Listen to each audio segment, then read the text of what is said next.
Ẹ kú dédé àsìkò gbogbo tí ẹ ti ń gbọ́ mi lé lóko tàbí lẹ́yìn òde, jẹ́ kí a gbàdúrà. Bàbá wa olùfẹ́ wa wọn, àwa ṣe yín lọ́ba gbẹ̀yìn ga fún àánú àtọ́jú rere ńlá láti àrígbà.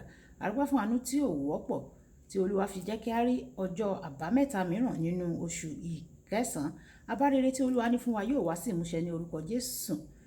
Ọ̀rọ̀ tí a ò gbọ́ lè ní a ò jẹ́ olùgbọ́ àti olùṣe ọ̀rọ̀ náà, nítorí tí a gbàdúrà lórúkọ Jésù Kristi Olúwa wa. Àmín.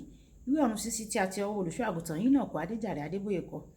Èní ọjọ́ àbámẹ́ta ọjọ́ kẹtàlá oṣù kẹsàn-án. Àkòrí tí a ó gbéyẹ̀wò lénìí sọ wípé sáré pẹ̀lú ìran náà, sáré pẹ̀lú ìran náà. Nígbà tí a mú bíbélì kíkà wa nínú ìwé Jóẹ́lì orí ìkejì ẹsẹ̀ ìkejìdínlọ́gbọ̀n, Jóẹ́lì orí ìkejì ẹsẹ̀ ìkejìdínlọ́gbọ̀n, yóò sì ṣe ní ìkẹyìn, èmi yóò tú ẹ̀mí mi jáde sí ara ènìyàn gbogbo, àti àwọn ọmọ yín ọkùnrin àti àwọn ọmọ yín obìnrin yóò máa sọ tẹ́lẹ̀, àwọn arúgbó yín yóò máa láàlá, àwọn ọ̀dọ́kùnrin yóò máa rí ìran. Nígbà tí a mú bíbélì kíkà wa nínú ìwé Númérì orí ìkẹrìnlá ẹsẹ̀ ìkíní dé ìkẹsàn-án, ìwé Númérì. A mú bíbélì kíkà wa nínú ìwé Númérì orí ìkẹrìnlá ẹsẹ̀ ìkíní títí dé ìkẹsàn-án. Gbogbo ìjọ sì gbé ojú wọn sókè, àwọn ènìyàn náà sì sọkún ní òru náà. Gbogbo àwọn ọmọ Ísírẹ́lì sì kùn sí Mósè àti sí Árónì. Gbogbo ìjọ sì wí fún wọn pé, àwa ìbá kúkú ti kú sí ilẹ̀ Íjíbítì, tàbí àwa ìbá kú sí aginjù yìí. Nítorí kí ni Ọlọ́run ṣe mú wa wá sí ilẹ̀ yìí láti ti ipa idà ṣubú àwọn aya wa àti àwọn ọmọ wa yóò di ìjẹ. Kò wá sàn fún wa kí àwa padà lọ sí Íjíbítì. Wọ́n sì wí fún ara wọn pé, ẹ jẹ́ kí a yan olórí o, kí a sì padà lọ sí Íjíbítì. Nígbà náà ni Mósè àti Árónì dojú wọn bolẹ̀ níwájú gbogbo ìjọ àwọn ọmọ Ísírẹ́lì, àti Jóṣúà ọmọ Núnì àti Kélébù ọmọ Jẹ́fúnè tí ó wà nínú àwọn tí ó ṣe àmì ilẹ̀ náà.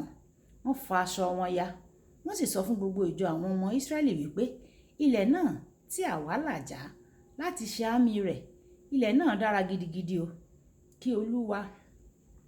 Bí Olúwa bá fẹ́, ìjẹ́ yóò mú wa wọ inú ilẹ̀ náà, yóò sì fi fún wa, ilẹ̀ tí ń sàn fún wàrà àti fún oyin.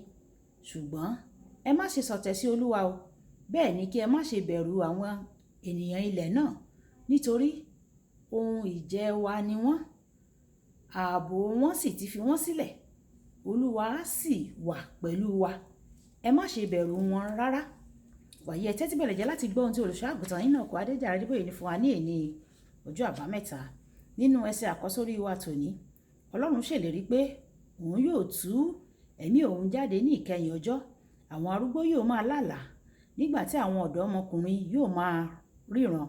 Bóyá arúgbó ni ọ́ ni tàbí ọ̀dọ́, Ọlọ́run ń fẹ́ kí o ṣe iṣẹ́ agbára pẹ̀lú ẹ̀mí rẹ̀ tí ó ń gbé inú rẹ.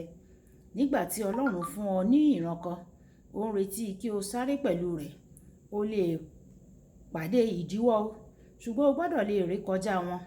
Fún àpẹẹrẹ, nínú ìwé Númérì orí ìkẹtàlá àti ìkẹrìnlá, Mósè rán àwọn àmì 12 lọ wo ilẹ̀ ìlérí náà kí wọ́n sì mú àbọ̀ wá fún òun. Àwọn àmì 12 náà padà wá pẹ̀lú èso àjàrà ńláńlá láti fi hàn wípé ilẹ̀ náà ń sàn fún wàrà àti fún oyin. Ẹ̀wẹ̀, 10 nínú wọn ṣe àròyé pé àwọn òmíràn wà ní ilẹ̀ náà o. Ṣùgbọ́n Kélébù àti Jóṣúà, àwọn ẹni tí ó rí ìran ìlérí Ọlọ́run kedere, wípé a rí ohun tí àwa rí pẹ̀lú ojú wa. Ṣùgbọ́n tí ilẹ̀ náà bá jẹ àwọn olùgbé inú rẹ̀, a jẹ́ pé kò sí ènìyàn níbẹ̀ o. Ọlọ́run yóò lò fún wa ní ìran, nítorí Ọlọ́run ni ó fún wa ní ìran, yóò sì ràn wá lọ́wọ́ láti gba ilẹ̀ náà. Ẹ jẹ́ kí a lọ, kí a sì gba ilẹ̀ náà. Bíbélì sọ nínú ìwé Númérì orí ìkejìléníọgbọ̀n ẹsẹ̀ ìkọkànlá dé ìkejìlá pé, nígbà tí gbogbo àwọn ọmọ Ísírẹ́lì ní ìran náà ṣègbé, kìkì Jóṣúà àti Kélébù nìkan ló dé ilẹ̀ ìlérí náà. Olùfẹ́, ìran tí Ọlọ́run fi fún ọ yóò mú ọ dúró, yóò sì fa ọjọ́ rẹ gùn. Bí ó ti wù kí ọjọ́ orí rẹ tó, tí o bá ṣe lè rí ohun tí Ọlọ́run fẹ́ kí o rí kedere, tí o sì ṣetán láti lépa rẹ̀, yóò ní i dájú pé ó pa ọ́ mọ́ láàyè àti ní àlàáfíà. Ábúráhámù jẹ́ ẹni ọdún 95 nígbà tí Ọlọ́run pè é láti lọ sí ilẹ̀ kan tí òun yóò fi hàn án. Ìwé Genesis orí 12 ẹsẹ̀ 1 títí dé 4. Nítorí ó ṣetán láti sáré pẹ̀lú ìran náà, Ọlọ́run dá a sí láàyè títí ó fi di ẹni ọdún 95. Genesis orí 25 ẹsẹ̀ 7 dé 8. Tí Ọlọ́run bá fún ọ ní ìran kan, sáré pẹ̀lú rẹ̀ o. Má ṣe gbà fún ìdíwọ́ kankan rárá o. Bákan náà, má ṣe sáré ṣáájú Ọlọ́run o, nítorí èyí yóò kó ọ sínú wàhálà. Ìwé Hábákúkù orí 2 ẹsẹ̀ 3 wípé nítorí ìran náà jẹ́ ti ìgbà kan tí a yàn, yóò máa yára sí ìgbẹ̀yìn, kì yóò sì ṣèké o. Bí ó tilẹ̀ pẹ́, dúró dè o, nítorí ní dídé yóò dé, kì yóò sì pẹ́.